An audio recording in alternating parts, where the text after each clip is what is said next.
이어서 사회 관련 소식입니다. 정부가 2030 청년들의 고민거리인 탈모 치료에 건강보험 적용을 추진하기로 했습니다. 공론화 과정을 거쳐 이르면 올 하반기부터 건강보험 급여 확대 여부가 결정될 것으로 보이는데요. 다만 의료적 필요성과 건강보험 재정 부담 등을 둘러싸고 찬반 논란도 적지 않습니다. 그렇습니다. 이 탈모 치료에 대한 이 건강보험 적용 확대 논의는 지난해 12월 이재명 대통령이 보건복지부 업무보고에서 탈모는 미용이 아닌 생존의 문제라며 이 건강보험 적용 확대 검토를 지시하면서 본격화됐습니다. 이재명 대통령은 앞서 2022년 대선 당시에도 이 탈모 치료에 건강보험을 적용하겠다고 공약한 바 있는데요. 당시 대선 공약 영상과 또 지난해 보건복지부 업무보고에서 한 발언 차례로 들어보겠습니다. 이재명을 뽑는다고요? 이재명은 심는 겁니다. 앞으로 제대로 심는다 이재명. 나의 머리를 위해. 탈모도 병의 일부 아니냐. 그래서 저런 분들이 많이 쓴다고 하더라고요. 그거 혹시 검토해 보셨어요? 유전적인 요인으로 생기는 그런 탈모의 경우에는 이제 의학적인 치료하고는 연관성이 떨어지기 때문에 건보급여는 하고 있지는 않은데, 속된 말로 대머리니까 안 해준다가 원리인 것 같군요. 그러니까 어떤 논리적 질량이 문제는 아닌 것 같아요. 이거 옛날에는 이걸 미용이라고 봤는데 요새는 생존의 문제로 받아들이는 것 같은데요. 세대 간에 이 보험료는 냈는데 나는 혜택이 없다 이런.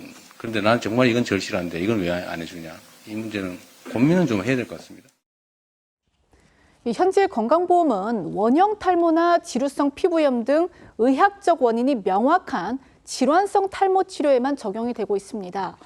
반면 M자형 탈모 등 이 미용 목적의 치료나 유전적 요인과 노화에 따른 탈모는요, 비급여 항목으로 분류가 돼서 환자가 치료비를 전액 부담하고 있는 상황인데요.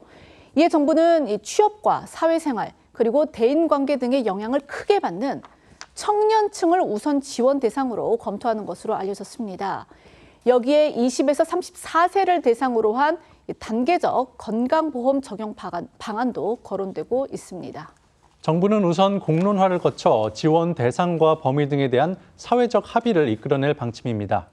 다음 달 4일에는 탈모 치료제 건강보험 급여 적용을 주제로 국민 참여 토론회도 열릴 예정인데요.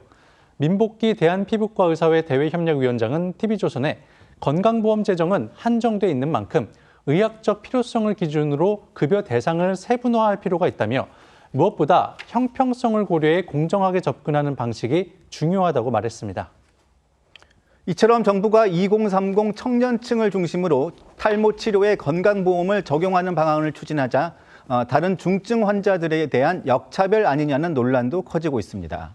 그렇습니다. 이 탈모 치료 건강보험 적용을 둘러싼 이 가장 큰 쟁점은 건강보험 재정과 이 급여 적용의 우선순위입니다.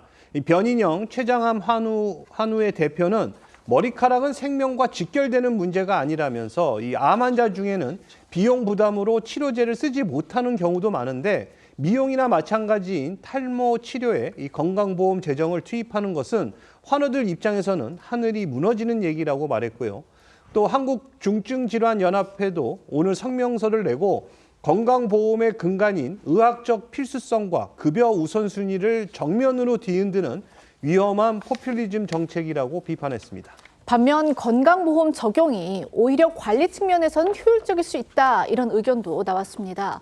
정형준 보건의료단체 연합 정책위원장은요, 천차만별인 비급여 탈모약의 가격을 정하고 급여화해서 과잉 진료를 막겠다는 취지라면 동의할 수 있다라며 이 탈모 치료에 대한 사회적 요구가 크다면 단순히 포퓰리즘으로만 볼 수는 없다고 말했습니다.